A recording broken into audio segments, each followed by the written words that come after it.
You're listening to Conversations with Chanda, a Minneapolis Foundation podcast that unpacks the community's grittiest, most vexing problems, hosted by Chanda Smith-Baker. Up next is Kayce Ataiyero. Kayce is the Chief External Affairs Officer at the Joyce Foundation. We have the opportunity to know each other through the work that we both do at the Joyce Foundation, me as a trustee, and you're on the team leading the comms team. And so I would love it if you would just introduce yourself to the listeners. Sure. Hi, everyone. I'm Kayce Ataiyero. I am Chief External Affairs Officer at the Joyce Foundation.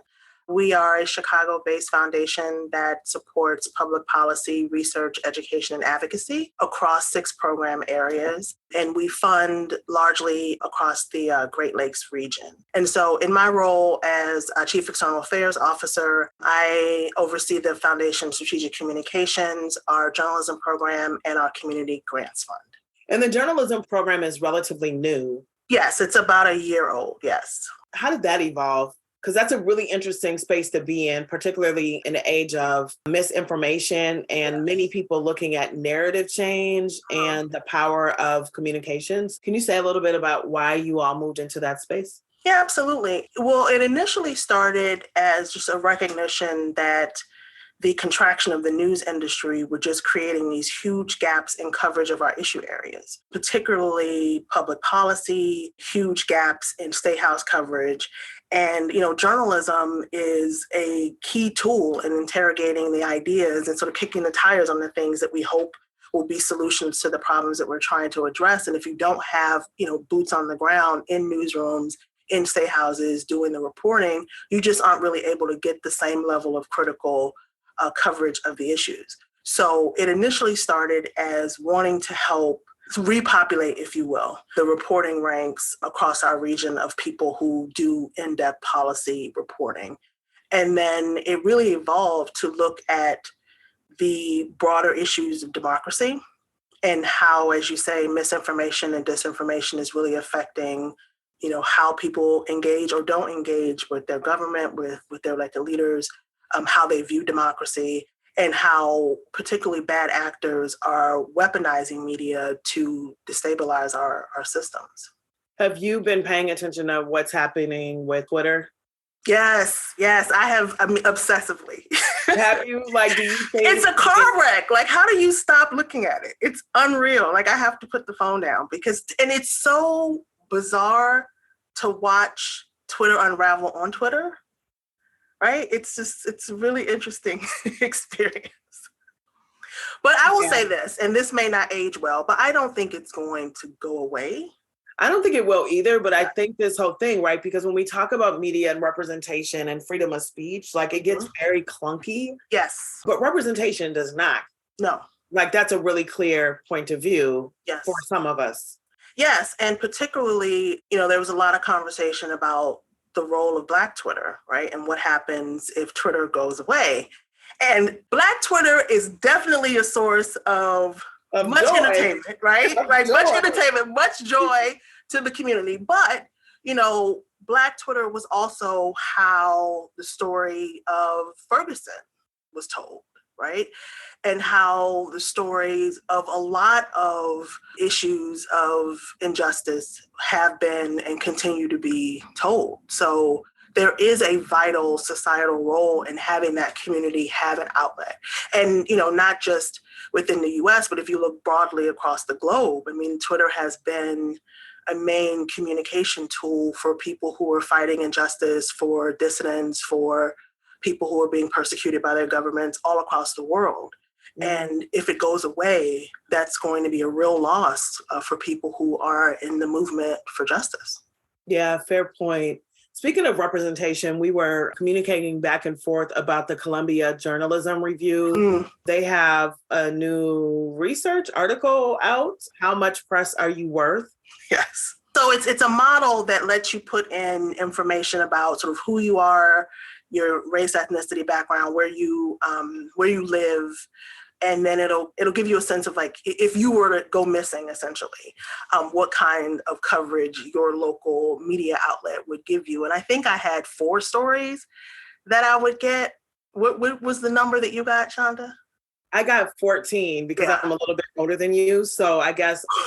But I think it was also media market too, right? So in Chicago, I'm competing with a lot of different stories, but I think it's also a reflection of, again, who is populating these newsrooms and who are telling the stories.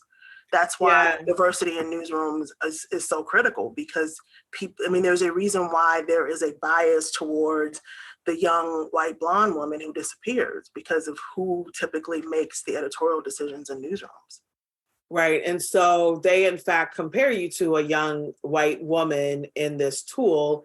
And so I think I would be covered by 14 news stories. I think it was 8 local, the rest were national, compared to 124, 127 articles that would be covered if I were younger, white, and female. Yep. And that tracks. I'm not surprised by that at all. And you see it by sort of the wall-to-wall coverage of, sort of Gabby Petito, for example, this summer, I think it was, right? Or maybe it was a lot of coverage of that case. And it's not to say that her case shouldn't have been covered, but if you think about all of the Black and brown women who just vanish every year, who don't get a fraction of that coverage. And so this is, a case that we hope no one gets coverage on, right? Someone that's gone missing. Exactly. But I think the point is well taken, that I assume that this also relates then to coverage on issues that are representative to the communities and issues that are important, which, going back to the previous conversation, which is why we rely on Black Twitter to tell us what the news is, because it's more reflective, it's more proximate, it's more committed to making sure that we're informed than what we have found the broader media to be. And so is that part of the work that you and Joyce are looking to do, is to increase representation? Absolutely. Not only to increase representation, but to help create better environments in newsrooms so that journalists of color can thrive and ascend. I think a lot of programs, I talk a lot about the pipeline to a cliff. You don't want to try to get a bunch of people in the door and then they just sort of left to their own devices. I certainly had that experience. I think about one experience in particular, I think sort of illustrates the challenges of being a Black journalist in a newsroom. Several years ago when I was working at the Tribune, you may recall when Jennifer Hudson's family was tragically murdered. And I was sitting in a newsroom and I was the only Black journalist in this corner of the newsroom. And a white senior editor made a beeline all the way over to me and asked me, "Do you know anybody who knows Jennifer Hudson?" No, why would I be the one? It was why would I know anybody who knows Jennifer Hudson? As opposed to any of the white journalists who are sitting around me, some of whom are from Chicago, who may actually have known Jennifer Hudson. And, it was an example of sort of a twofold problem, which is one, in newsrooms being made to feel like the other, and how, you can only do that for so long before you just start to feel like you don't belong here and you find other things to do. But also about how the media, the mainstream media, or I guess now we call it legacy media, would only go to certain neighborhoods when something was wrong. So because we didn't cover her neighborhood, we didn't have any sources there. We didn't know anybody there. And so when something happened, we had to try to scramble to find the first Black person who might know somebody. It was, I saw it every day as a reporter. I would go to communities on the South and West Side and people would say, "Oh, baby girl, you seem nice, but I can't talk to the Tribune." Frequently.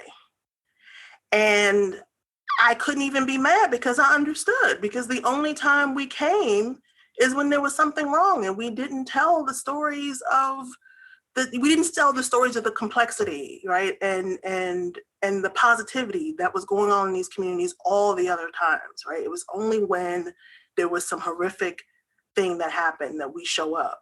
And it's very obvious that we just don't care any other time. So why would they talk to us? I have shared this before on this podcast and with others, is that, growing up in a neighborhood like that, right? Or a neighborhood that's been defined as a Black neighborhood, North Minneapolis, that as a child, I was always sort of listening to how outsiders describe the neighborhood, which was distant from my own experience. And honestly, it's not just as a child. I still live here. I still experience this. And so it has been foundational to how I lead in terms of making sure that we're lifting up the complexities, the multiple narratives, and that we don't get so comfortable describing people in neighborhoods by its problems that we forget to amplify the tremendous assets, the community, the brilliance that exists within the community. The humanity, the dignity, right? The opportunity, like the beauty, the history, the richness, right? The honoring of what has been here. And I think that we fail to do that. And we have a big role to do that in journalism, also in philanthropy. Yes. I recently, even with Jesse Leone, who I just spoke to, and in a conversation, how we submit proposals, how we frame things when we're talking about groups that we're working to help, it all matters. Yeah, it does. It all matters. And I think, it's really important to have people who are evaluating those applications who have that lived experience. I think about it a lot in this role. I've been in philanthropy almost 5 years, and I've had, the pleasure of sort of witnessing how much of an impact it can make to have someone like me or someone like you doing this work, as opposed to other people who just may not be as connected to community or may not have as diverse of experience. And, I consider myself a product of philanthropy. I grew up in a similar neighborhood as you probably, a low-income neighborhood in east of the river in Washington, D.C. It was the height of the crack epidemic when the city was eating its young. Yeah. And if you just looked at my zip code, right, like I'm not supposed to be sitting here based on the statistics. And philanthropy made a difference for me. I won a scholarship to college from Donald Graham, who is the former owner of the Washington Post. He launched a scholarship program in honor of a friend of his, Herbert Denton Jr., who among his many accomplishments was the first Black city editor of the Washington Post, and who was a firm advocate for diversifying the newsroom and promoting and supporting and mentoring Black journalists. And actually a lot of the giants in the field today, Black journalists, are ones who were mentored by him. And, if I hadn't won that scholarship, I probably would have been one of the many students who had to sort of work my way through to try to pay for school. And then, the story, life gets in the way, life demands overtake your, school dreams. And then you end up graduating with debt instead, or end up not graduating with like debt instead of a degree. Right. And your whole life trajectory is just different. And so I think about that every day, actually, when I'm talking to people who are looking for support, because I know how transformative philanthropy can be for people, and transformative in ways that you don't always have neat metrics for. Like, we're a sector that loves metrics. Oh, God. We love being able to put things on a spreadsheet, right? But I can trace not just my trajectory, but my whole family's trajectory, really, to the moment that I got that call. And I think that there needs to be more people in this space who knows, what it feels like to be on the other end of that call. Because I think it just gives you perspective to think about, how we engage with community and how we make it more accessible, right? So people have our numbers and that they know that they can reach us, and we can have conversations about how to have more people have the opportunity to have their lives change that way. That's right. You remind me of a conversation I had with a young, really super talented young woman that I had hired at the foundation, Yadi said. And Yadi, when she came, she said, I really didn't know that much about the Minneapolis Foundation before I got here. And now I realize all the ways in which it touched my life and I had no idea.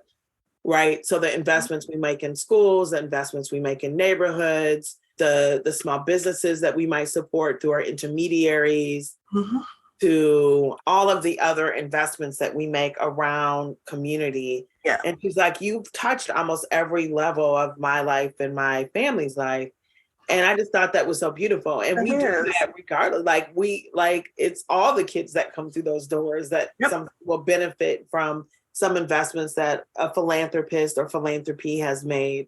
And so that's a really, really valid point. I appreciate that.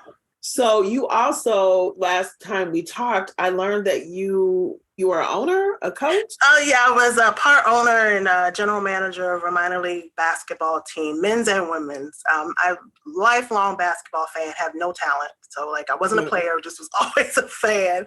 And a friend of mine owned the team, and I just started helping out for fun, and it evolved. And it was a really great 5-year experience of learning the business of basketball. And, there is no greater leadership school than trying to corral, 13, 15, 6-foot plus guys and to get them to listen to you when you have never played and really only know the game as a fan. It was definitely, in some ways, trial by fire, but a really, really, really great experience. And I learned a lot about, think about just sort of pathways. It was really eye-opening to see what happens to particularly young Black boys when people identify them early as having talent. And then that's what it becomes all about. And then if you don't end up making it, then you just sort of are floundering a bit, right? People don't talk about the people who maybe don't make the D1 squad, right? It's 1% of the best players in the country, high school players, make it to an elite D1 school. And then less than that make it to the NBA. And so the guys who played for us were ones who had maybe decent college careers, wanted to continue to play, and they wanted to get stats and film so they could either go overseas, because you can make a lot of money playing in some countries overseas, or hopefully try to get on the G League, NBA's minors. My kids are athletes, and particularly my older two, Dom and Malik. And I was a different mom than I am now with my younger two. And so I was more of a bear. You come for my kids, I'm coming for you, right? I was more of a bear. But I would have people all the time, they were very driven athletes, student athletes. And there would be people that would say, pay attention to your academics and do this and do that, which, I can appreciate the village, right? But I also felt don't rain on my kids' dreams. Let them be great. And at best, if they get a scholarship, let them get the scholarship, get their degree, and they can figure it out from there. But I think it's really interesting on how because there's so many lessons that come from being an athlete that I think are valuable for young people. I get the statistics, but I think there's so much value. And I think it's de-emphasized sometimes in our academic programming. Do you think that we have the type of balance that we need? Whether or not it's athleticism, or arts or whatever, sometimes I think we want these kids to just be crammed with, reading and math, and we don't always address them as whole people. Right. I agree with that. I think though, when you are on the elite sports circuit, they don't really allow those kids to be whole people either.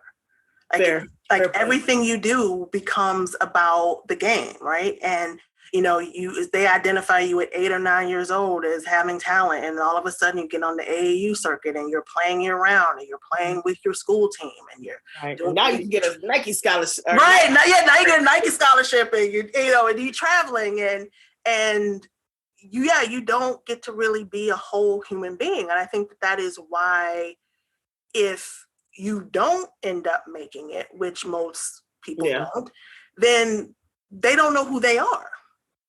Fair. If they aren't playing ball, because they never had a chance to figure it out. And so, just going back to like the representation. So here you are leading on this team and you're a woman, they're men, you are a spectator, not a player. Right. And so again, you're sort of in a space where you're probably one of few. Mm-hmm. What was that experience like for you? What were the leadership lessons that you learned? Because there are many listeners that may not have this experience. Yeah. They might have the experience of being in a place where they're either leading someone who is the first or the few in the space that they are working in, or they might be that person. So what advice might you have? I would say listen more than you talk and have, just heaps of humility. I think you just have to be straight up about what you don't know and be open to learning.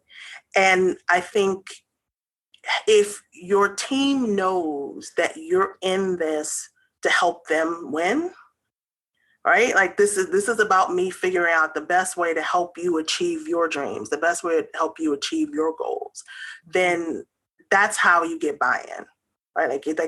I have skin in this game with you too. Mm-hmm. Right. But then you also have to do the work. Like I went to practice 3 nights a week. I traveled on a smelly bus with them on the road. Like I was all in, right? Like you can't just sort of like have them ride the bus to the middle of nowhere and you're flying in or you're driving in a comfortable car. It's like I did the work with them. Mm-hmm. And I think that made a difference too. Yeah. So Brittney Griner.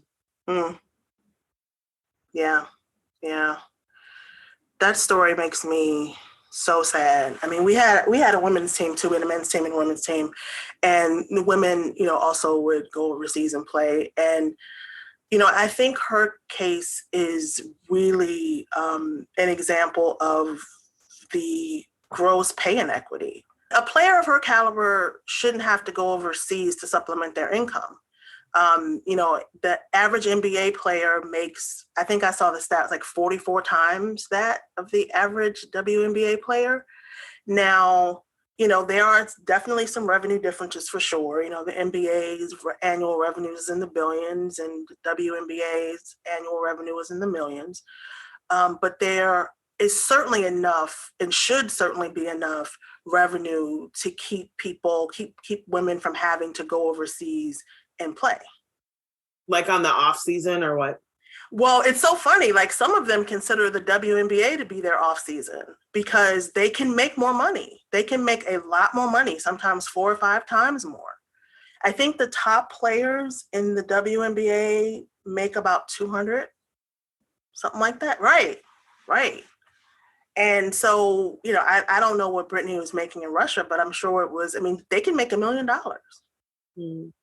And so that's why I think it was this year, the league implemented a rule where players have to be, in town for the opening of the season because there was overlap, right? And some players were just sitting out the first few games so that they could finish their seasons overseas.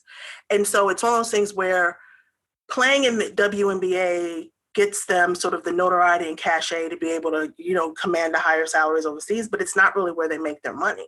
And so you have some players that will just sit out altogether. So the pay inequity between women and men show up for sure in between the leagues. Yeah, absolutely. And so what you're drawing here is that Brittney Griner, because of this, was placed in a situation that landed her where she is. Yes. Yeah.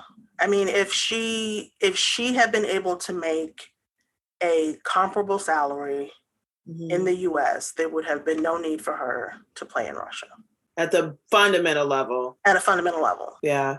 And, there's so much conversation about this, including, and obviously I think she should be at home, right? Like, I just want to say this up front, but I've heard a lot of people where, this is not unusual to say, well, she should have knew the rules of the land. Like, why would she even have the vape or whatever it was? Like, why would she have that? Why didn't she know better? Mm-hmm. And I think it's very easy to jump in. And I think we see that even in the neighborhood. Like, why didn't they just know better? Right. Let's just blame the victim. Right. Like, why didn't you just know So we're better? saying that we think that 9 years in a penal colony is an adequate and appropriate and proportionate punishment for having a vape cartridge in your luggage. Is that what we're saying? Because I mean, that's just madness to me. And that is also assuming that you can trust anything that the Russian government says. I mean, we're acting like we're dealing with a fair and just legal system, and that she is the only American who has gotten caught up. So you can make that argument for any American that goes anywhere and finds themselves in legal trouble, like maybe that they shouldn't have gone there. I mean, she wasn't sightseeing or, in some inherently dangerous place. This is a team that she had played for several years that several other people had played in. And she just had the misfortune of going through the airport, on the cusp of a war. I think this probably would have been a non-issue if Russia was not preparing to invade Ukraine. So it's what can be really, really frustrating about our community sometimes is that we will sometimes rally for the wrong thing. So for the same people who are contorting themselves into pretzels to make excuses for Kanye West are saying that this woman deserves 9 years of hard labor for a vape cartridge. It's the same people. Yeah. And it's just madness. Yeah. What role do you think that media could have had with the Griner case? And let me contextualize why I'm asking this question, because I was in New Orleans at the Essence Fest, and Essence has a Women in Sports, and there was a conversation there with Al Duncan and other folks, and Al's on ESPN, and they were talking about just the coverage around this, and that again, the Columbia journalism, like, was there enough coverage? Was there enough political pressure? Do you think that the elevating the issue, was there enough elevation of the issue, or was it more like Britney did, or this is Britney, but like, could it have been bigger and more? And do you think that it could have helped? That's a good question. I mean, it would have been a completely different story if LeBron James was trapped in Russia. I mean, just no doubt, right?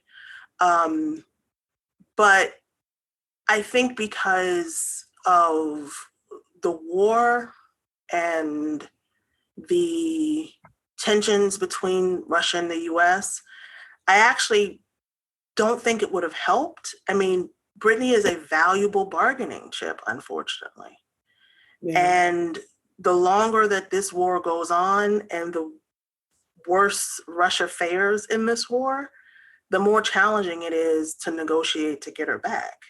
Mm-hmm. So I think, just from what I'd seen early on, it seemed like there was an effort to try to actually minimize coverage so that they could sort of try to negotiate this backdoor deal in a way that could maybe have Russia save a little face. And, it definitely seemed like that there were attempts to not really talk about it much. And then that posture changed. I definitely think the coverage would have been different if she were a male basketball star, but I don't know that it would have helped her. That's a fair point. When I think about it more broadly and sort of, again, going down this theme of sort of representation and engagement, right? There's many of us that are now more engaged on issues related to politics than we probably ever have been, mm-hmm. because of social media, because of how visible these issues are, whether or not it is Kanye, whether or not it's Brittany Griner, mm-hmm. whether or not there are police involved deadly encounters that have been highly visible, that have engaged us. to be activated in our local communities, to other injustices that are happening. It is engaging us. But I'm not sure that it is moving us to be more engaged at the ballot box or more engaged in being involved in local politics. Do you have a sense of that or any insight? I think it looks different generationally. I see, and we have seen energy among younger voters. And then you have sort of the older voters who are your bedrock, vote all the time folks. I think the challenge is there are too few people in this country for whom elections have any appreciable impact on their lives. You know, it's like, regardless of who is in the office, my conditions aren't improving, and in some cases are getting worse. Mm-hmm. And so I think, yes, we encourage people to vote, but at a certain point, you can't keep asking people to do so without a return on that investment. You know, and I think that we have to improve the value proposition for people and to make the case of why it is their lives would be appreciably better if they got engaged. I just spoke with Eric Holder. He has his new book, Our Unfinished March.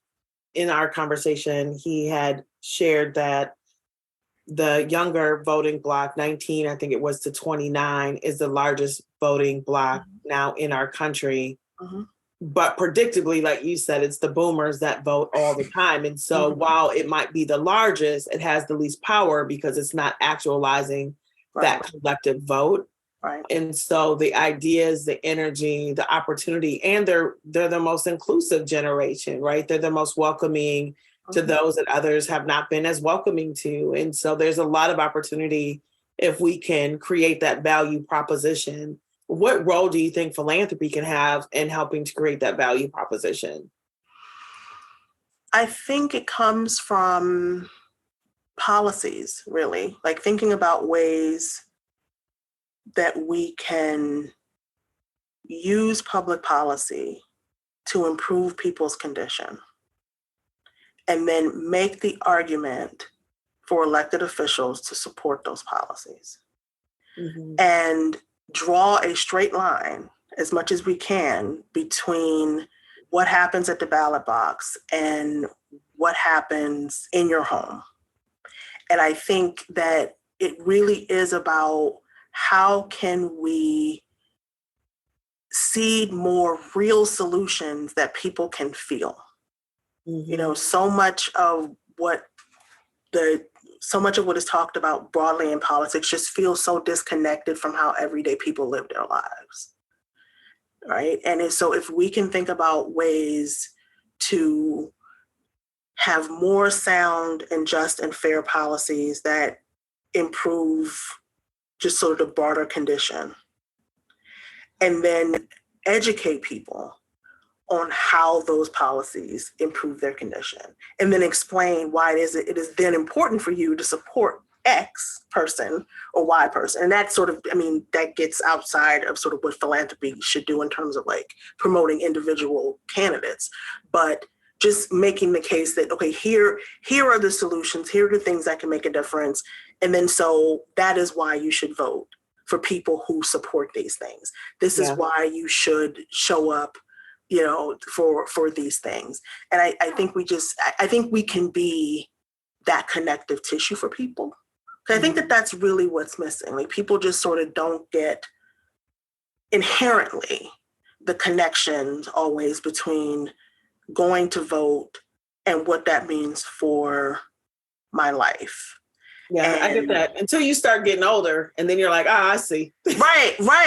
But like, you know, if you've got these younger people, those folks, by the time you wait 20 years, so many of the things that are going to adversely affect you are already in motion.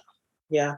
And not to discount sort of the level of understanding, but I am just actually appreciating the value of more complete understanding as I have lived. And like, I understand this better, right? I understand the importance of this differently than I did when I was younger. the midterms were surprising in some ways. Did you follow the midterms? Yeah, absolutely. Yeah. Did anything surprise you in terms of the midterm elections? I mean, definitely. I think everyone was surprised that the Democrats did as well as they did. And I think we're still trying to sort of figure out what happened. But the hopeful sign that I'm trying to draw from it is that people have just started to reject the crazy, right?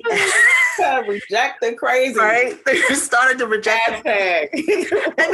because it was a really scary proposition to have all of these election deniers who might be controlling the next election. And to have people who you wouldn't hire to do anything important, who wanted to hold these really important offices. And it wasn't clear. It felt like a very clear and present existential threat for democracy. Again, and with that connective tissue, it wasn't clear that it was registering with people, and, to be clear, like when I say that people don't always connect the dots, it isn't because of apathy. Like, I don't believe that.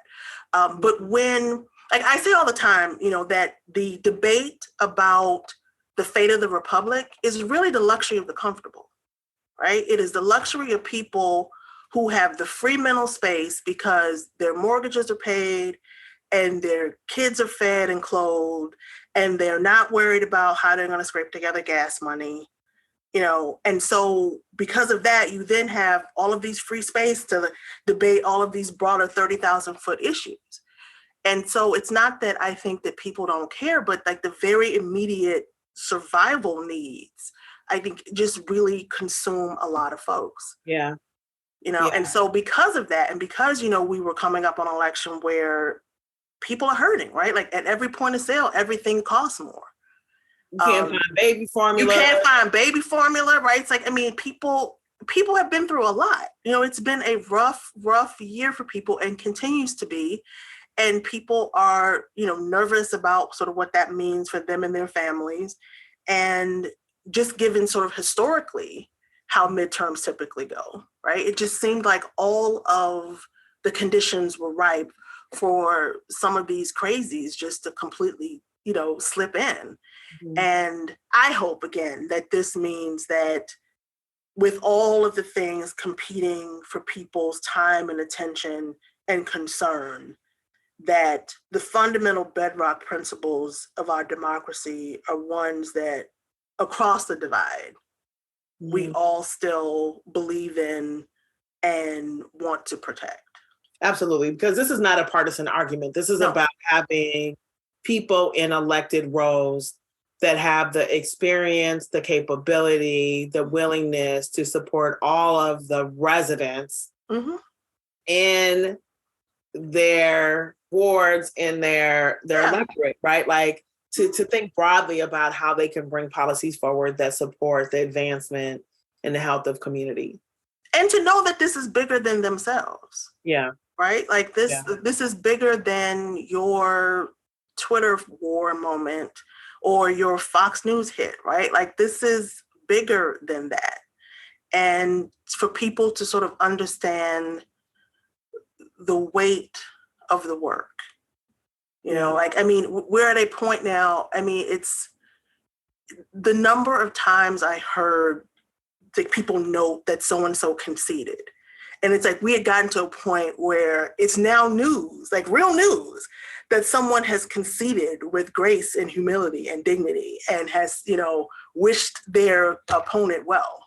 In a lot of ways, again, sort of sad that we had gotten to that point, but I was really heartened by the number of candidates who made a point of saying that. Yeah, to be gracious. Right. Yeah. I'm really interested in watching how you work and how you lead, and particularly sort of how you represent the Minneapolis Foundation. What role do you see communications playing in the work that you do? Like, how do you use communications to advance your work? That's a good question. I think communication is the bedrock of everything. And I think there is the function of communication. And then I think there is a intentionality of how you communicate. Mm-hmm.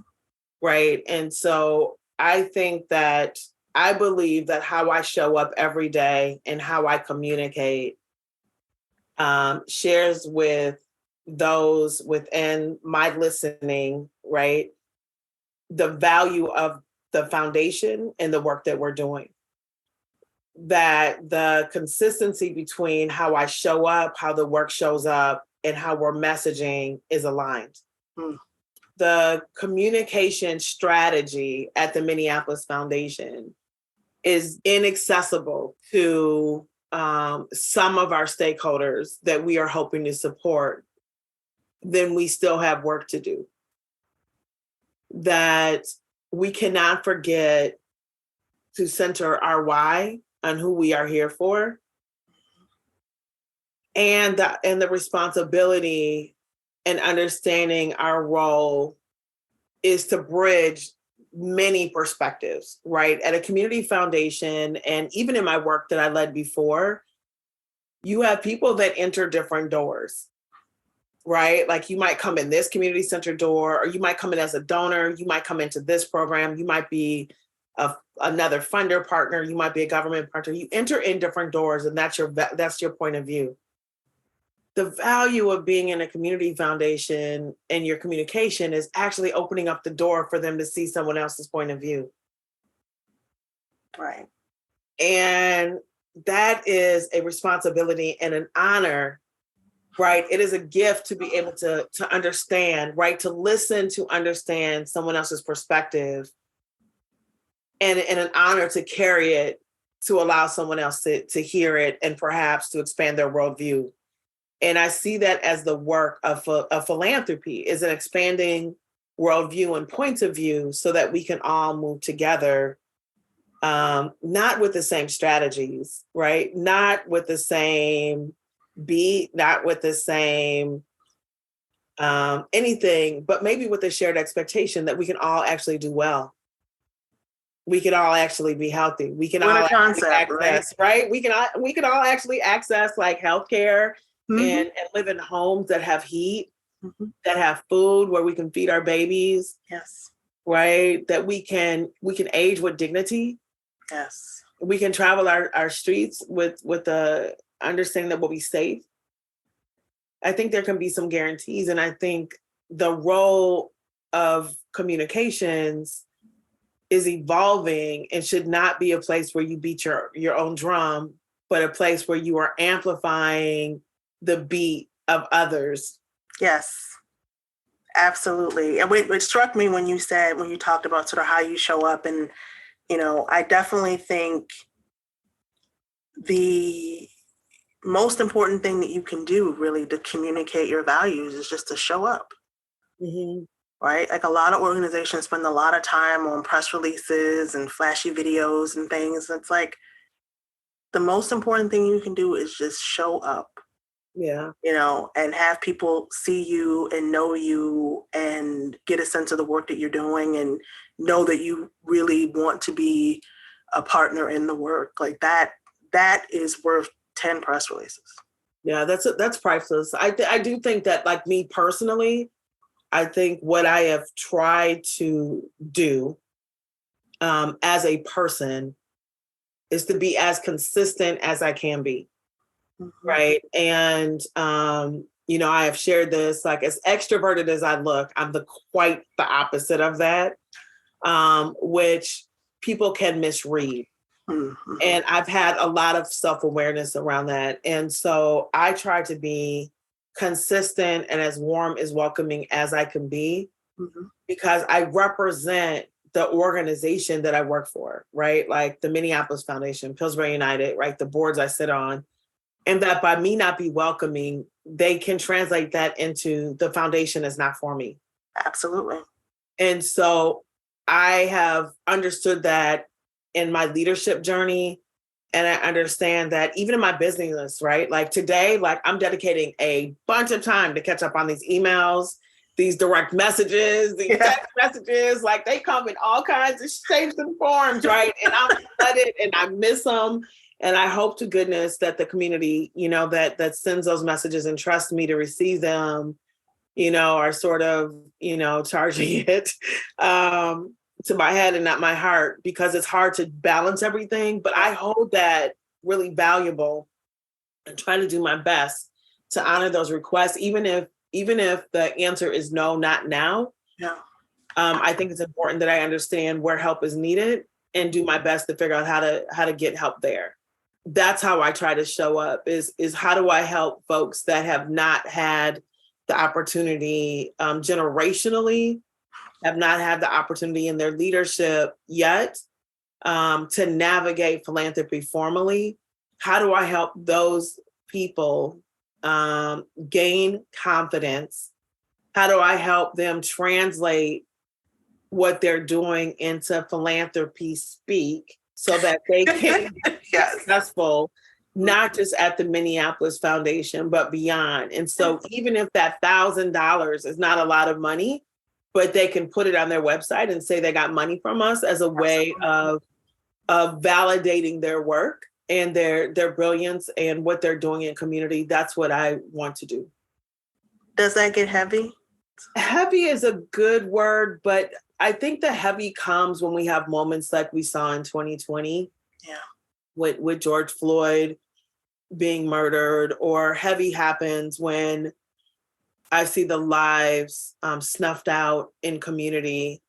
Yeah. And I feel like I'm in a role where I could do something and I don't know what to do. And reality is I know I can't solve it myself, right? Like I know this logically, but I feel compelled, right? I feel the heaviness of the collective grief of community. Yeah.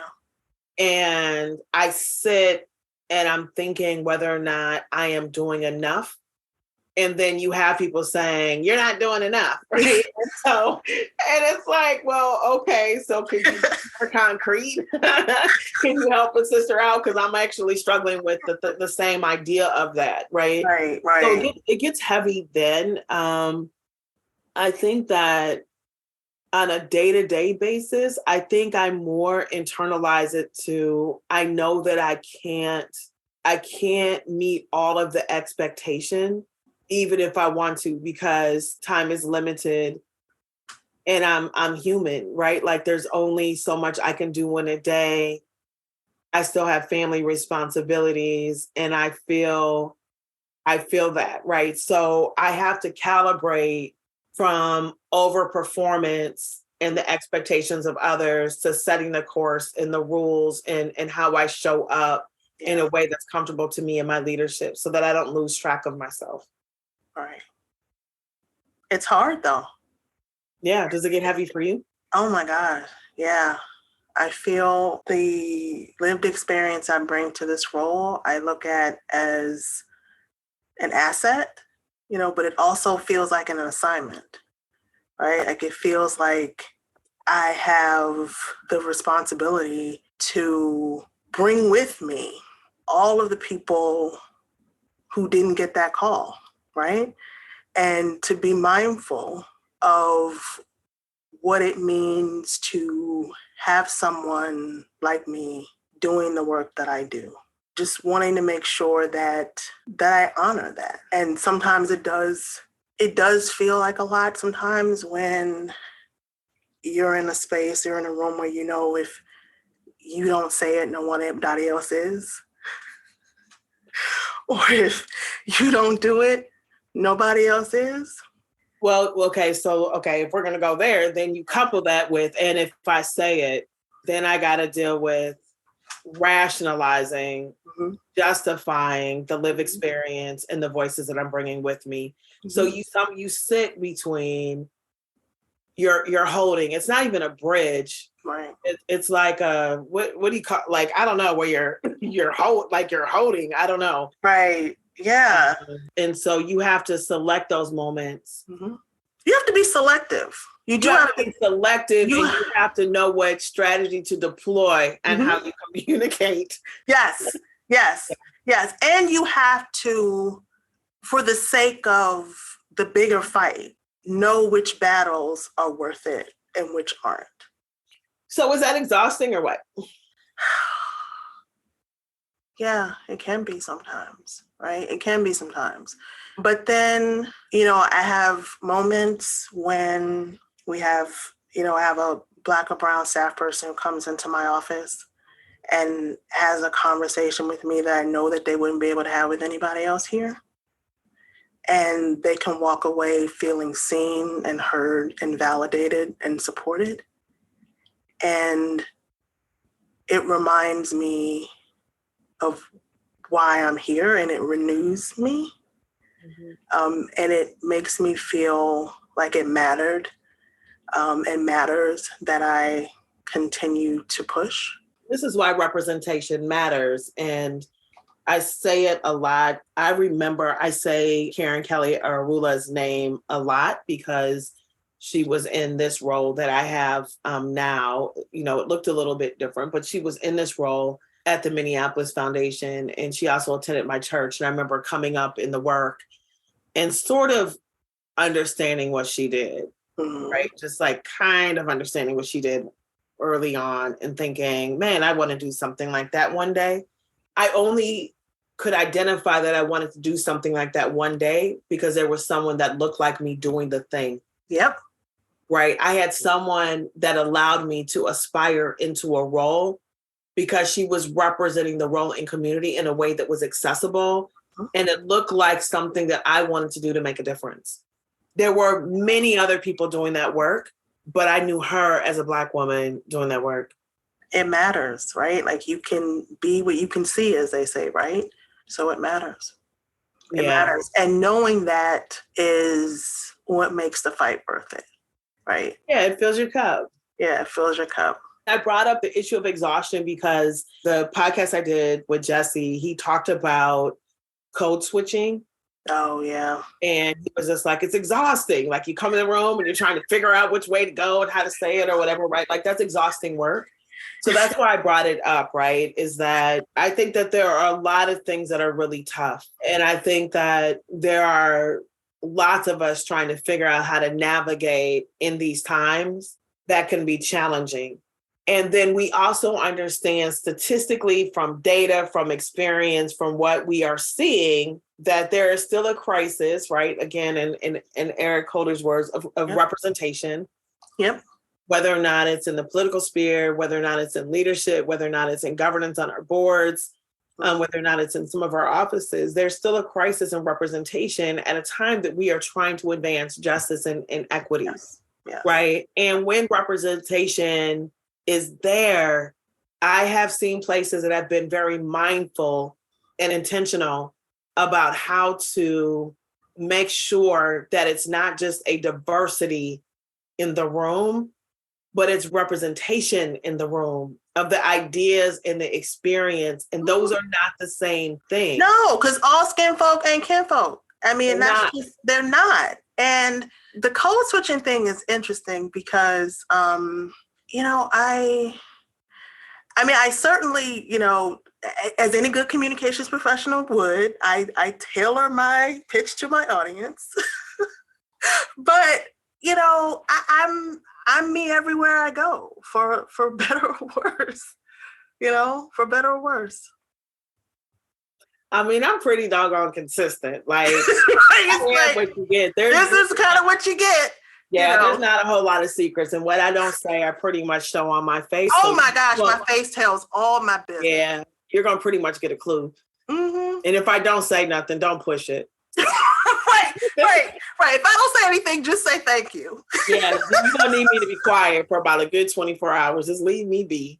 But I appreciate this conversation and sort of the evolution of your leadership and our stories, which I think are so similar, right? And so familiar on many respects of the brilliance that exists within our communities. Mm-hmm. Like no matter how distressed, there are more people that live there that are brilliant, and they really just need the safety net and the investment that allow them to move forward in a way that advances that brilliance into roles and leaderships that impact all of our community.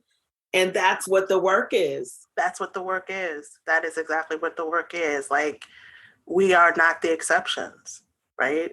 We're nowhere not near the exception. Nowhere near it. There are so many wonderfully, dynamically brilliant people in our communities that just need an opportunity and a platform, or just someone to look at them and see that they can be more.